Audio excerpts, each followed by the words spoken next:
Hi everyone, and welcome to this Chester Digital Pride 2021 special Q&A panel on diversity in the workplace.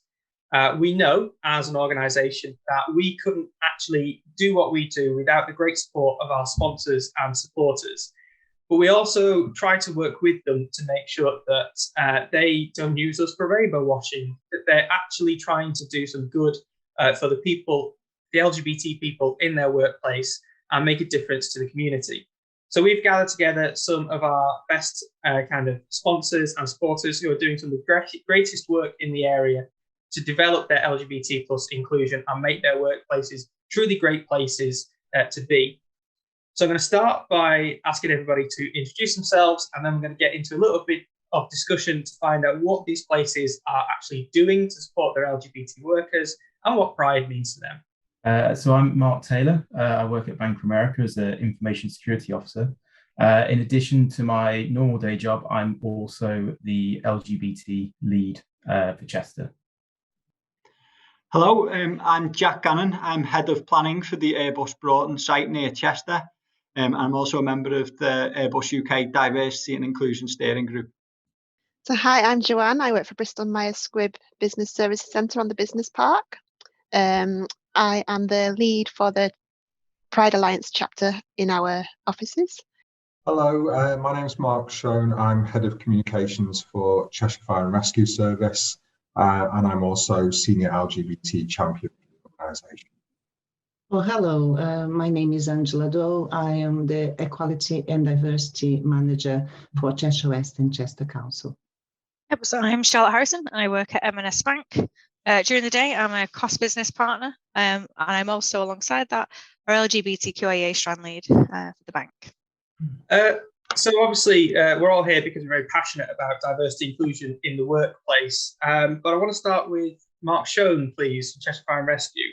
I just want to know what diversity and inclusion means to your organisation, because you're very different to some of the businesses that are here, but also you are Stonewall champions. You've been in the top 3 for the past few years. So you'd already do a great job. So I wonder if you could just tell us a little bit about why Cheshire Fire and Rescue take it so seriously.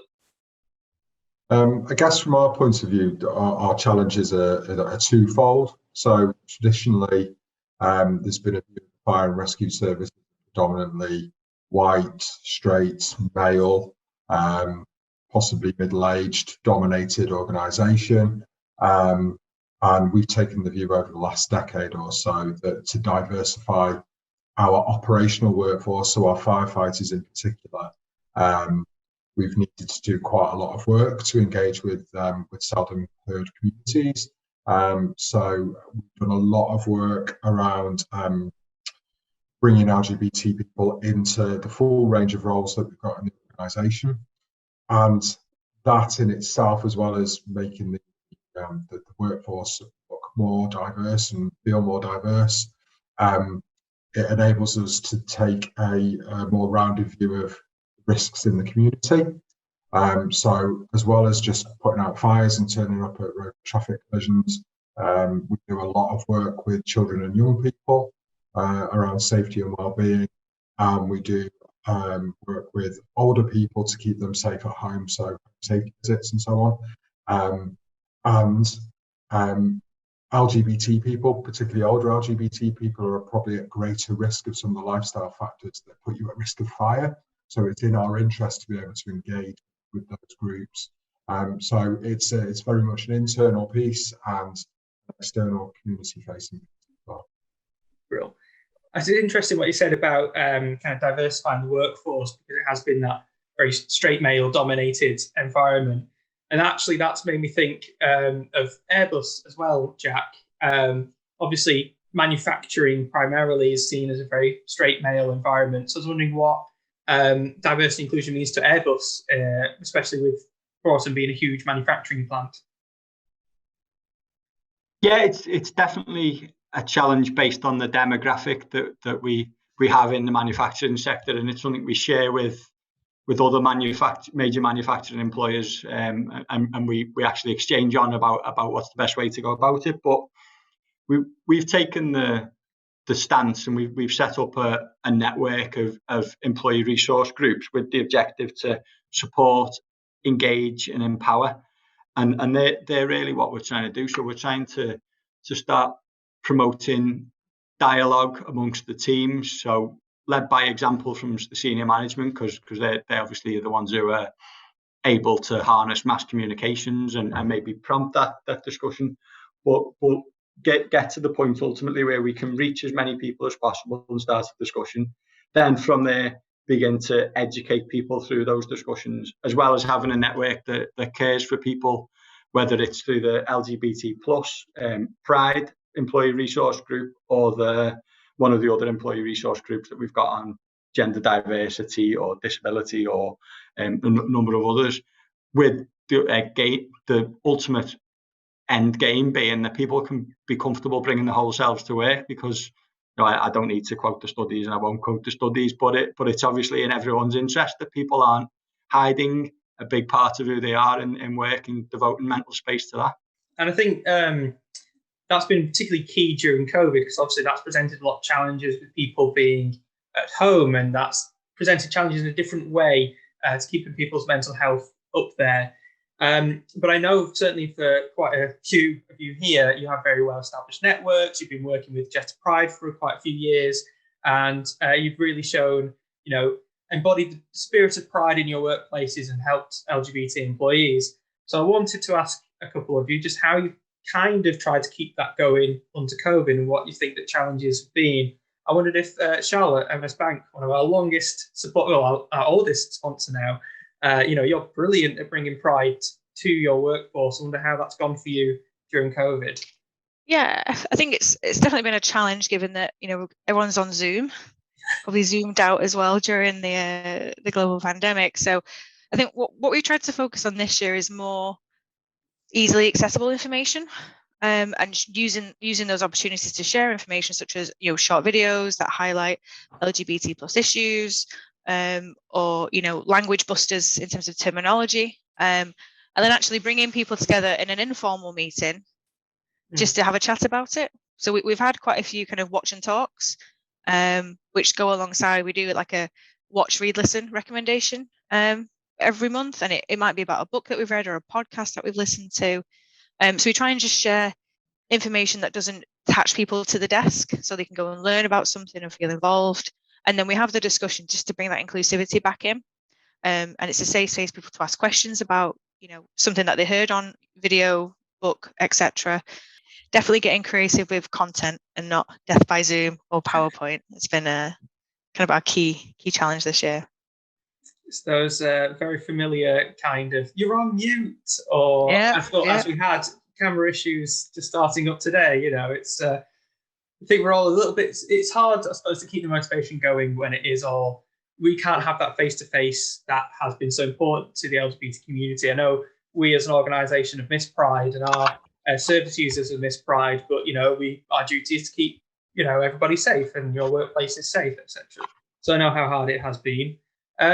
Mark, Bank of America, obviously we know you're great allies and you've got a great LGBT network and great supporters. Anything you've been doing during COVID to keep the spirit of pride alive?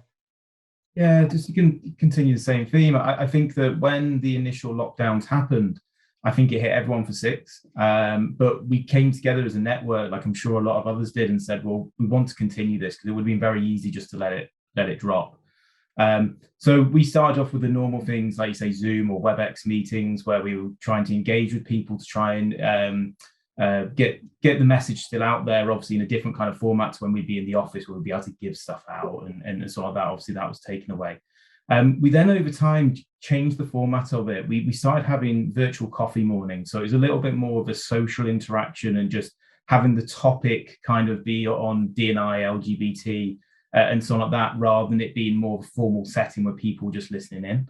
And then just recently, obviously yourselves were involved as well. We just did a panel event where we've tried to highlight some of the intricacies and the differences between someone growing up within a metro centre, so your London's, your Manchester's, your Liverpool's, versus growing up in somewhere like Chester or where I am in North Wales. So, and to try and highlight that actually everyone's experience isn't the same, and it was completely different between the different panelists, even who grew up in Chester. But it highlighted that actually people's stories are all different. And so we've tried to continue along that kind of different kind of engagement, and we've had to be a little bit more creative just to ensure that people are turning up and taking part. But actually, I think that it's put us in good stead. So when we do return to the office, I think we've got some good ideas and good themes that we can continue with going forward. Would anyone else like to share stories of what they've been up to during COVID? I'll go. Yeah.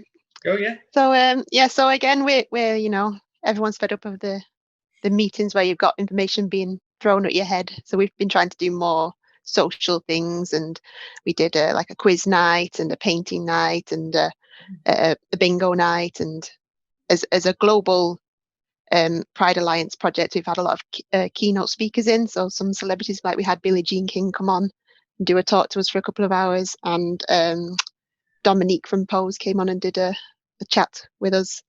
But we're trying to get people more interested in more things that it is to give yourself that bit of mental space. It's not all information being thrown at your head that you've got to take in. It's, you know, we want to keep it fun and active, and people want to come and join our activities and come and join us and learn with us.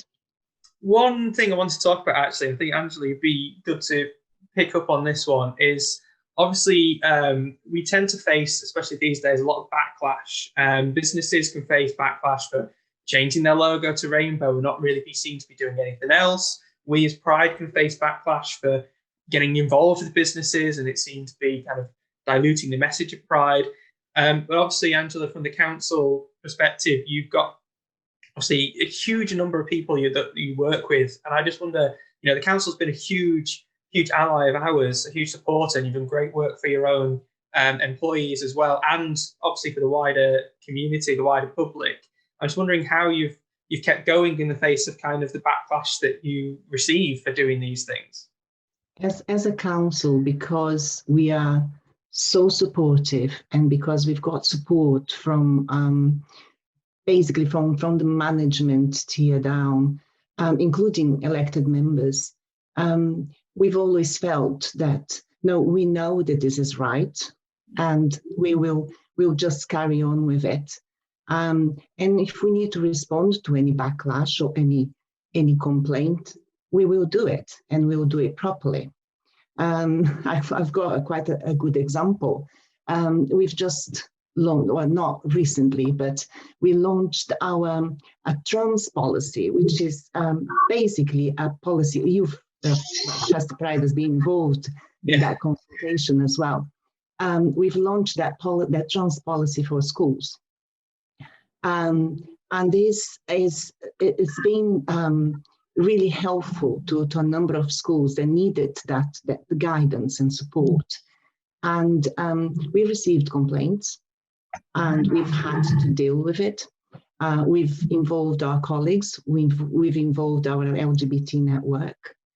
And by working together, we provided the responses that we needed. And basically, as a result of that, the council will keep the policy despite of all of the requests to take it away. The policy is still in our website and will remain there. So I think that is something that shows not only that we are committed to it, but we know what is right. And backlash won't stop us from supporting LGBT and LGBT good practice. So I think that is something I'm really proud of, and it will remain doing so. That's fantastic to hear, because I know we had a hand in shaping that policy, and I know that, you know, at the time we were developing it, there were other councils doing similar work, and they were withdrawing the guidance because of the backlash from a very vocal but small minority who would just oppose LGBT plus entirely anyway. And, you know, I think it's been great for us to see that continuity from the council, see them be so strong in standing up for what is right and doing the best to help LGBT residents.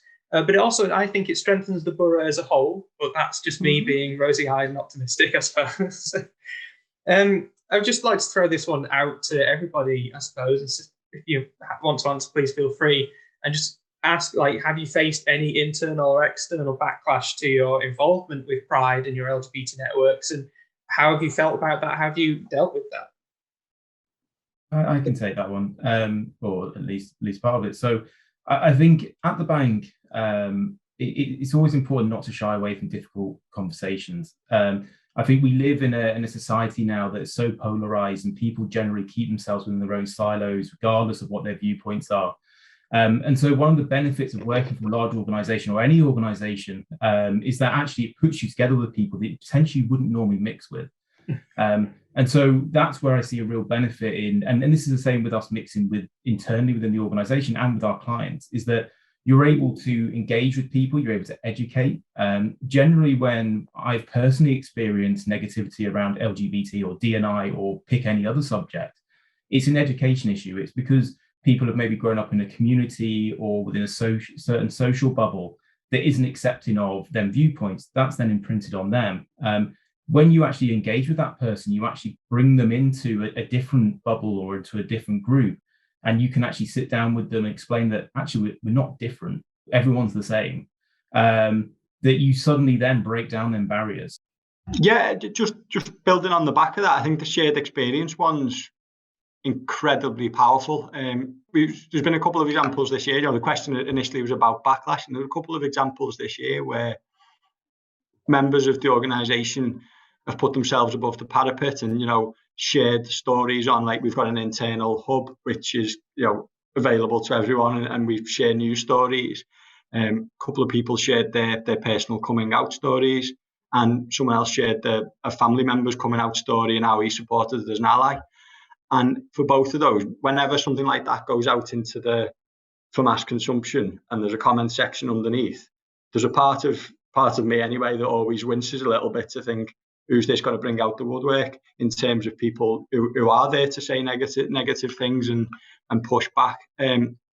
But the support was overwhelmingly positive, hundreds of likes and dozens of comments.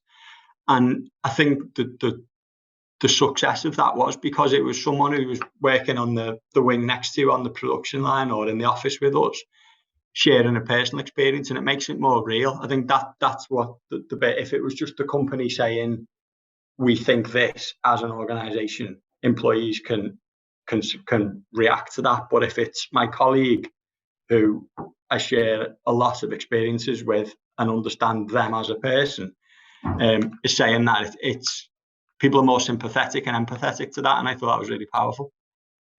Definitely. Certainly, anything we can do to challenge perceptions and break stereotypes and all that sort of stuff is fantastic, especially in these environments that are changing with the workforce. The young people coming in now, that it's not going to be so stale and male and all that sort of thing. You're going to have a lot of people of colour, a lot more women, a lot of LGBT people working in these environments now. And it's, breaking down those barriers by changing perceptions is just a hugely useful and important tool. And it's wonderful to hear that those stories got picked up and met with such a warm response.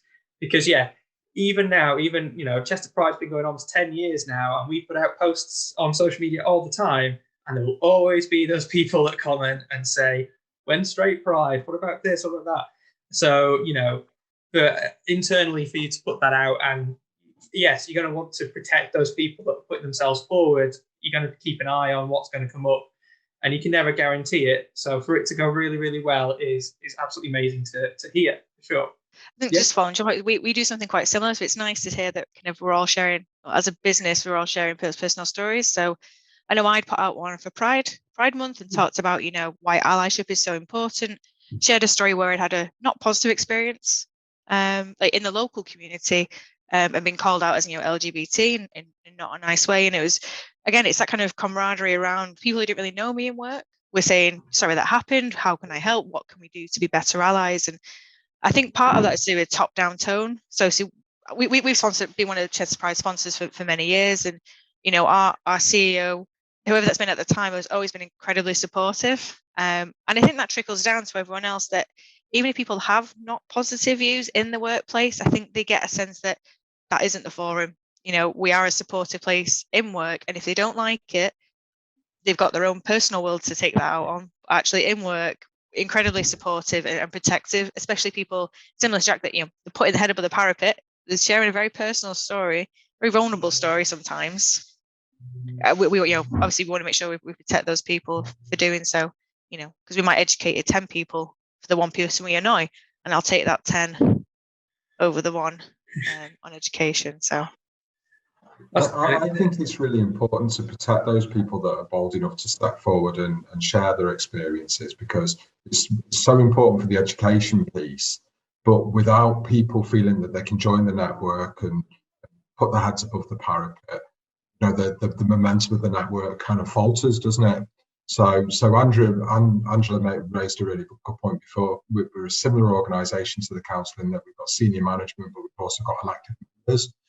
And knowing that the elected members support this work is really, really important. We've got two member champions for equality and diversity. One's LGBT, and we've got another councillor who's of colour.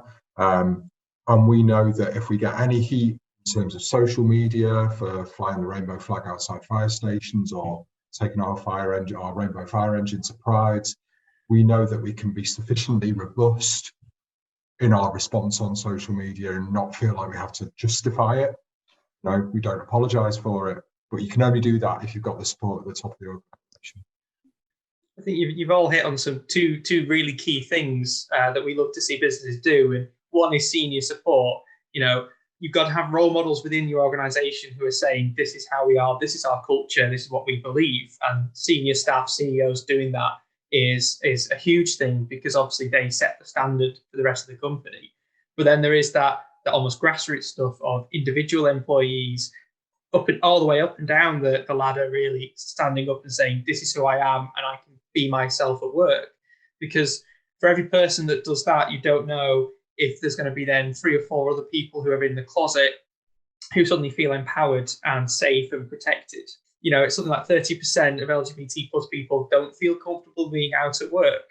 And that's a huge number, really. So if you can find some individuals that then actually make them realise they are in a safe and supportive space, then it could let them bring their whole self to work because they feel empowered to come out.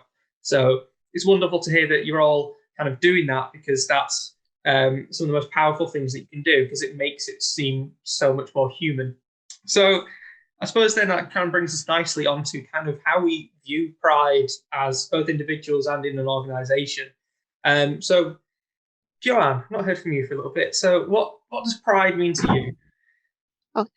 So Pride to me is about being able to be yourself, and to be able to work somewhere where you can, it's just, you can come and be yourself, and it's an opportunity for people who are allies to learn more, to do more, to think about other people, to realise that, it's not just, Pride isn't just one day or 1 month, it's all year, it's every day.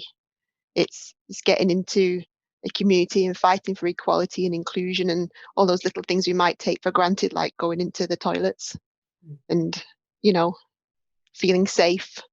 It's about all those little things that can make somebody else feel comfortable, and just being there to help shape a nicer future for people. And I think for me personally, I want my children to never have to be thinking, I'm worried about something, I need to hide something about myself. I want them to just be themselves, whatever they are, all day, every day, and be proud of it. You do forget sometimes that just being able to talk about your partner at work and use the toilet can be such a privilege. Because if you're not out at work, again, trans not out at work, you might use a toilet you're not comfortable with. You might not speak about your same-sex partner because you don't know how they're going to react. And yeah, it's those little things that can make a huge difference to people, definitely. Charlotte, M&S, like say, long-term supporter of Pride. So what does Pride mean to yourself and to M&S Bank? Individually, I think for me, it's kind of both a celebration and a reflection to say, look at what we've done as a community, locally, nationally, globally, and what have we got left to do? Because obviously, as you know, that even local communities, it's not everyone's fully on board. We still get backlashes.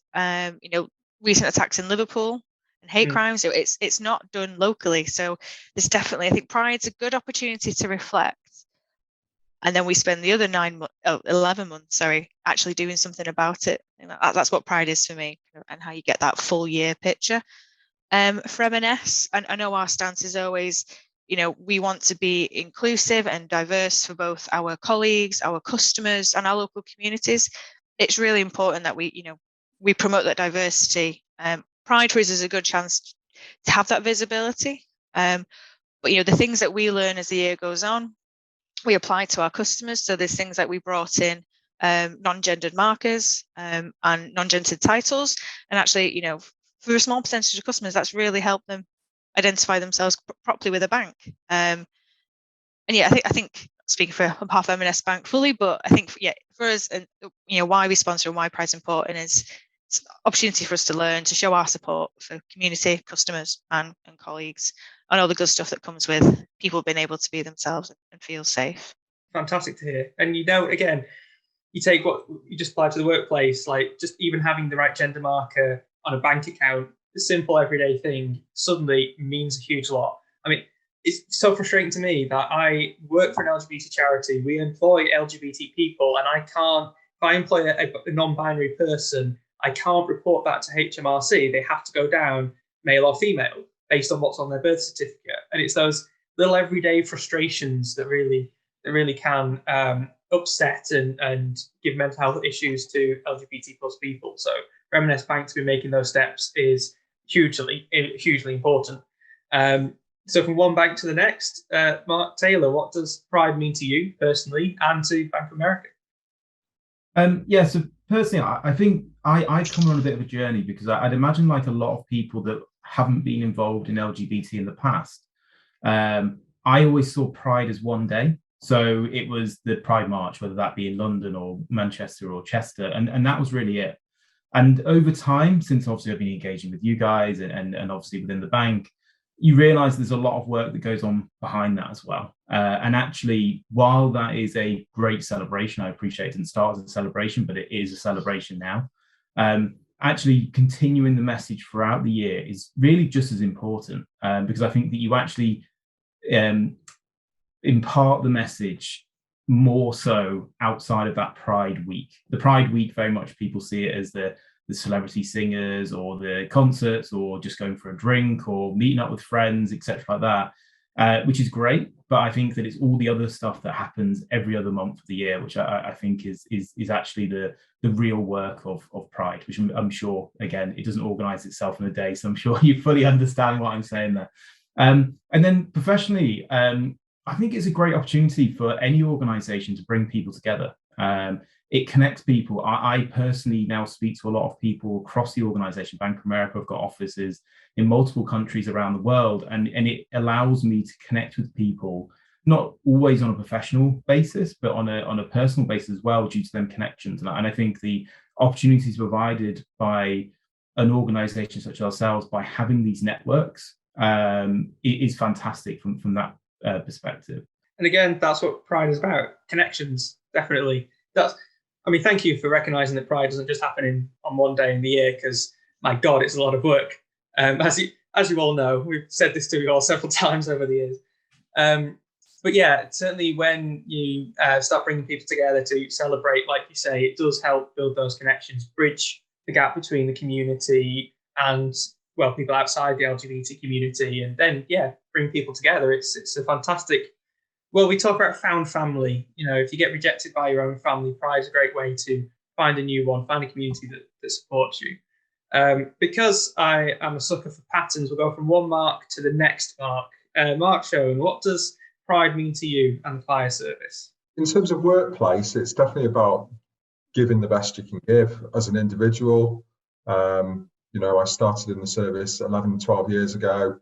Bit scared of working in some of the more kind of male uniform departments, how people would react.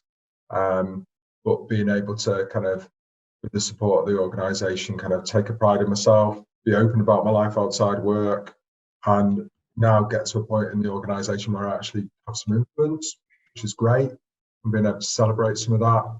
And then I'm sure Angela will agree as well, as a public service, I don't think you can do the best job you can do as a public service unless you understand its needs.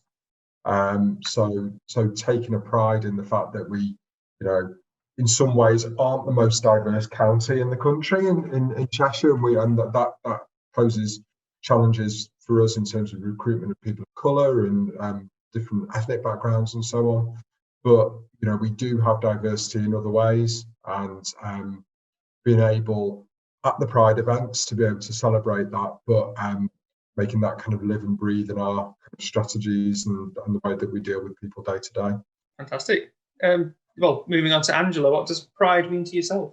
Pride to me is basically being who you are, wherever you are. That to me is pride personally. And to be quite honest, that's the theme professionally that we are trying to make sure that everybody embraces. In here, we've got, in the council, we've got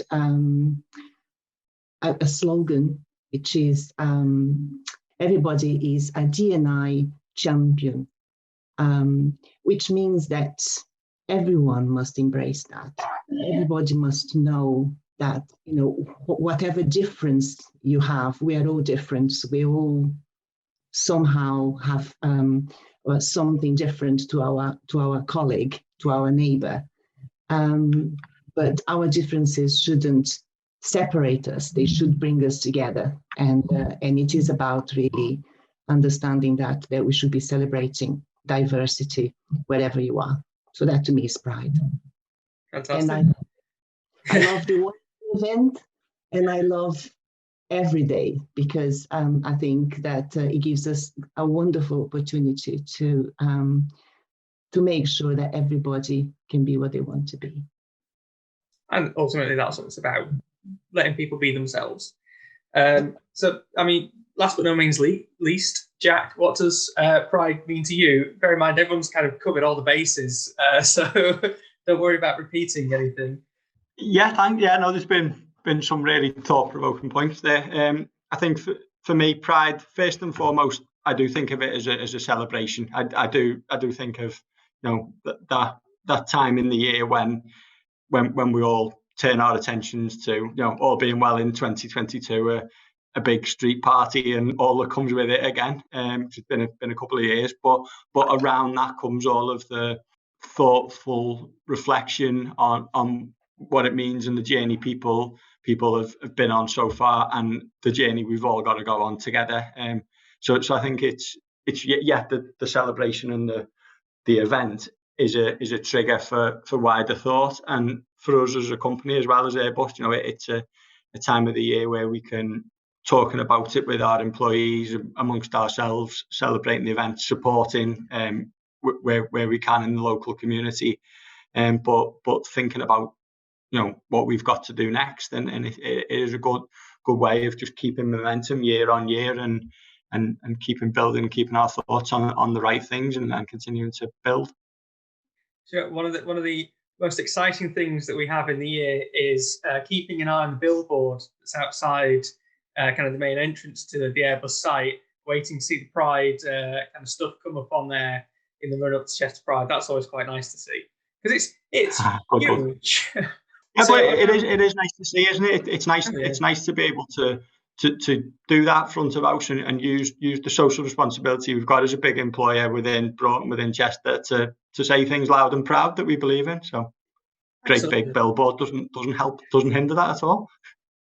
Oh no, it's fantastic. So if anyone else wants to get a giant billboard, we'll 100% support it, even if we can't fund it for you. Well, I mean, that has been absolutely fantastic. Thank you all so much for your brilliant responses. It really blows us away. We are here every day trying to support the LGBT+ community, but we know we're very limited in who we can reach and how much we can do. So to have such fantastic corporate sponsors that are doing this great work day to day, really leading the businesses in our region to be better, it's very heartwarming to hear. So thank you all so much for your time, and thank you everybody for watching. And of course, don't forget you can watch all the Digital Pride content on our website, and of course keep an eye on our social media, because eventually Chester Pride will return for our 10th anniversary in 2022. So thank you and goodbye.